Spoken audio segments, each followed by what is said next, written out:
Okay, so for me, this is one of my favorite topics to talk about. And I'm going to talk about the power of a pre-brief and a debrief.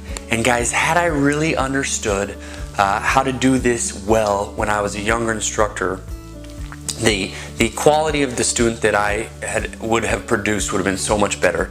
And I found that the students that I'm putting out now, because of some of these tips I'm going to talk about, are much better.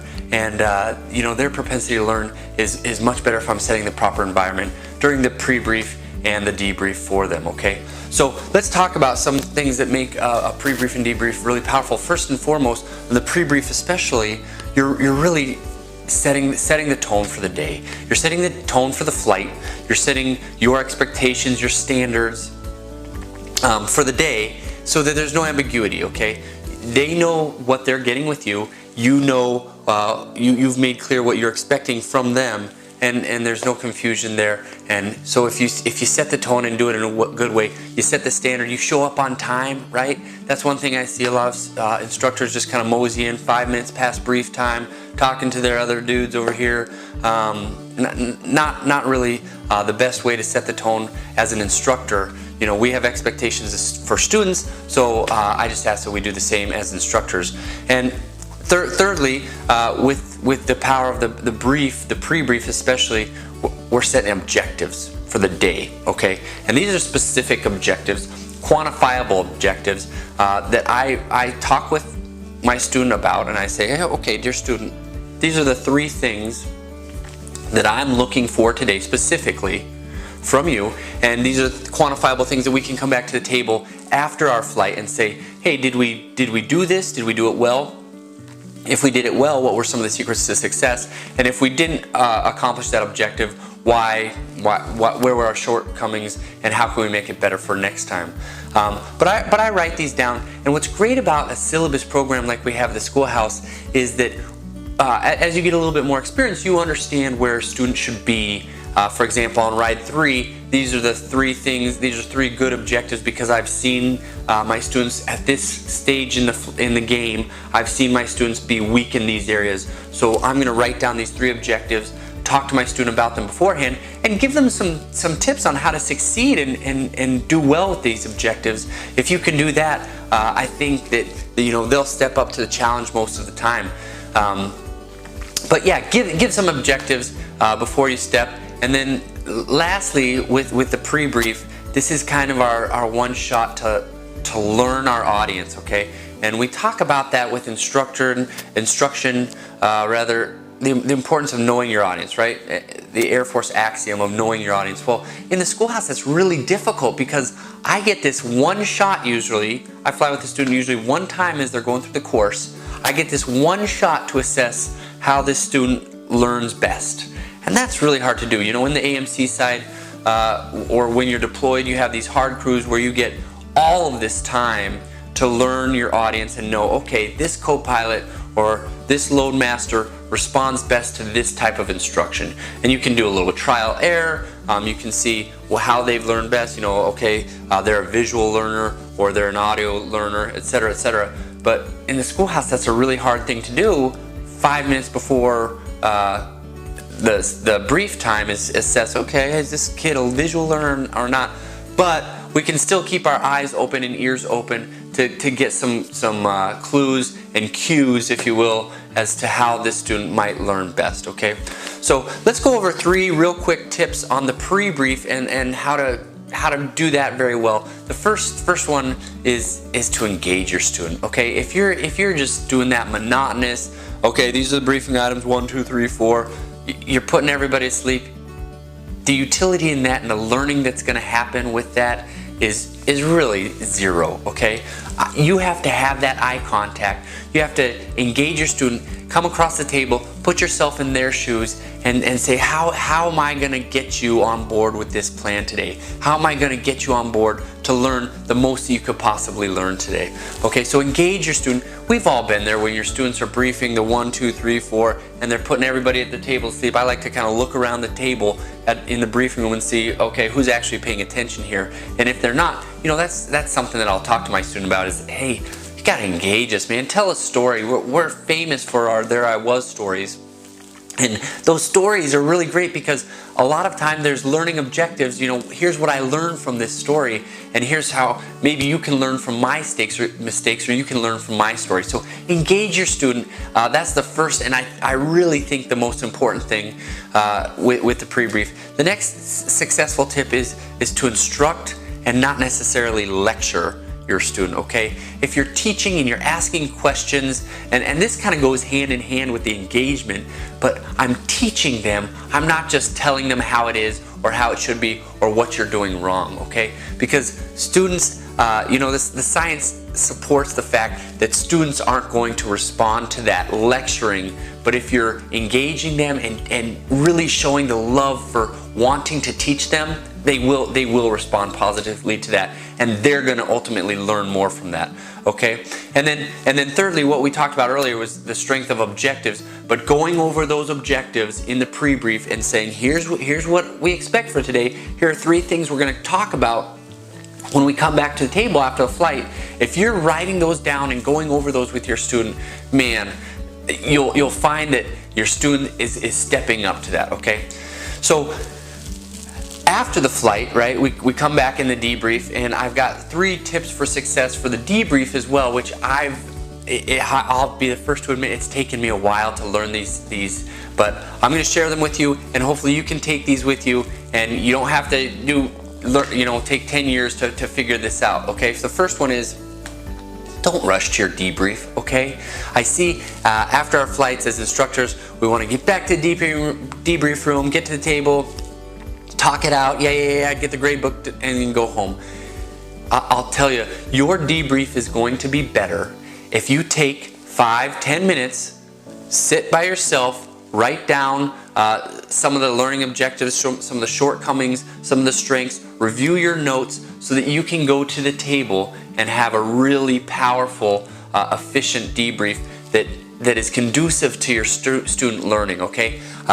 Don't just create a laundry list of things that their student messed up. It needs to be, hey, yeah, that's important to talk about where the student's shortcomings are, but we also want to talk about the strengths, and I really also want to talk about the trends that are happening, and I won't really be able to see those trends from a 30,000 foot view unless I take the time, you know, the 5-10 minutes after the flight to kind of review my notes and then get my brain ready for a debrief, because you know I have to kind of turn a switch on when I go into my debrief, because it's different than my pilot switch, or probably different than your loadmaster switch would be in the plane, right? So my instruction at the table is a little bit different than it is in the plane, because I'm not aviating now. I can really open up and engage, and again, going back to that, engaging my audience, engaging my student.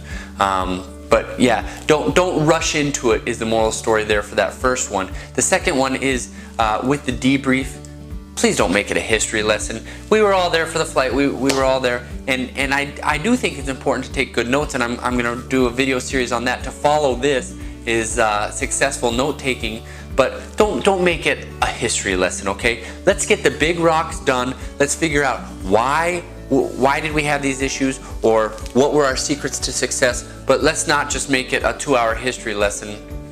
And then finally, and this piggybacks on the pre-brief, is let's review our objectives now. So we talked about in the pre-brief, hey, I've got these 3 things, dear student, that I'm going to be watching for during the flight. Here's how you can succeed at that. And now when we come back to the table after the flight, let's for sure go over those 3 things, because you know, we talked about it in the pre-brief, we gave them some tips to succeed, and now let's evaluate that. Did they succeed with those objectives or not? And what was the secret to success? Or again, how can we make it better for next time? And maybe does this need to be an objective for your next flight as well, so that you can succeed there? So again, just wanted to take a quick video on the power of a brief and a debrief.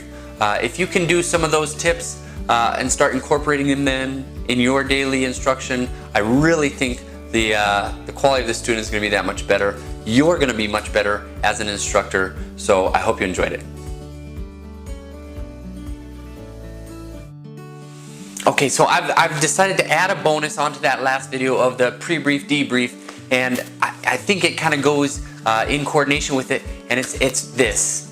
The power of notes. I just want to go over this real quick and give you some good tips on how to become a better note taker, why I think a good note taker makes a better instructor, and I'll just talk to that real quick. So first and foremost, I want you to understand that my office is right outside flight planning. I get to listen to debriefs every stinking day, and I love it, okay? But I see really good debriefs, and I see ones that kind of leave the student missing some information or incomplete. And I'll tell you the difference. The difference is this: instructors who take good notes during the flight are able to give a much better debrief, a much more complete picture for your student, and really give them better learning objectives so they can go away and be better aviators. Okay. So first and foremost, why do I take notes? Why am I so bullish on notes? Is I don't have a photographic memory. Okay. I forget stuff like crazy. The older I get, the more I forget. But I guarantee you're probably not one of those instructors with a photographic memory.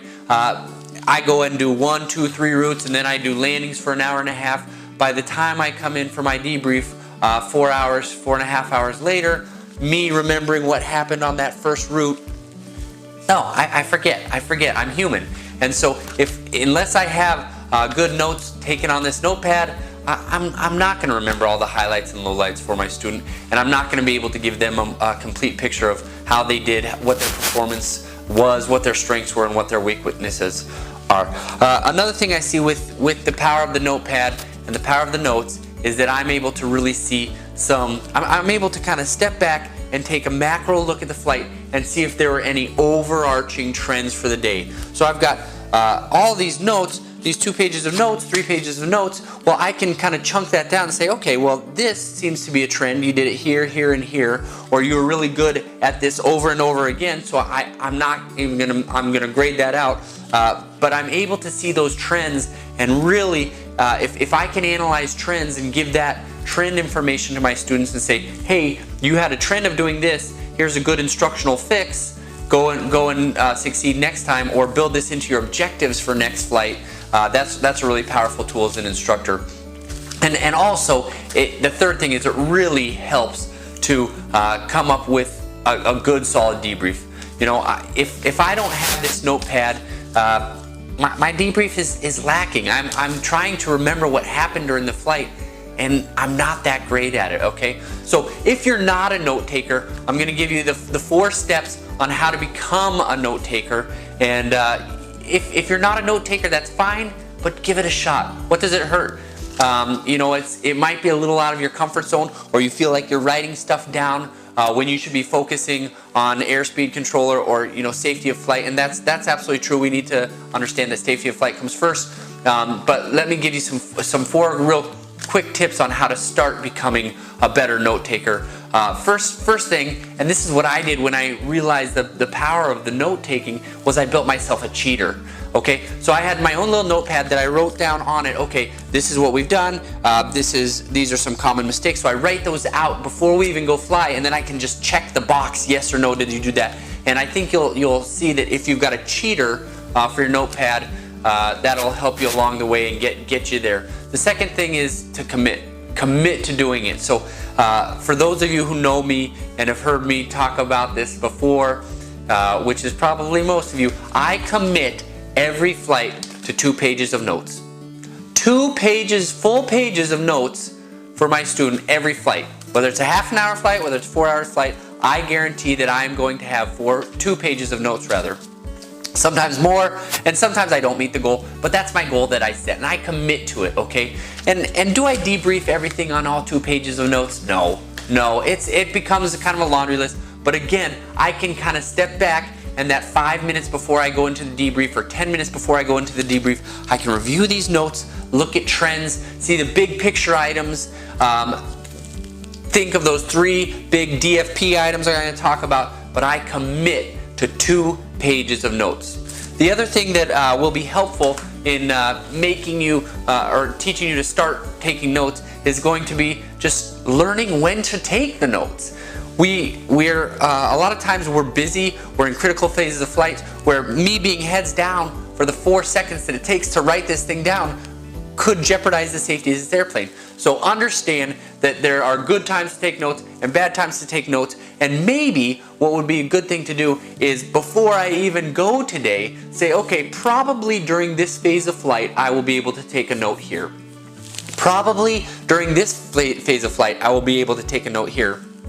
Don't write anything down when I'm 100 feet off the ground. That's inappropriate when I'm in the landing phase, but as I'm doing the pattern work or as I'm doing a radar pattern, that might be a good time to jot down those 4 things that are fresh in my brain. But kind of chunking down when to take those notes is really an important skill, and the more you practice that, the better you'll get. But again, if you have a plan before you go into the plane, better off you'll be. And then the last thing that helps you to start taking notes is what we talked about in that last video, is writing down those objectives that we're looking for with the students. So if anything, I can just take notes on the 3 objectives for the flight. I'm going to write those down, and then as I go through the flight, I'm going to say, hey, here's how we succeeded, here's how we failed. But if you can become a better note taker, if you can become a note taker, I promise your debriefs will be much better, and I promise your students will be better for it too.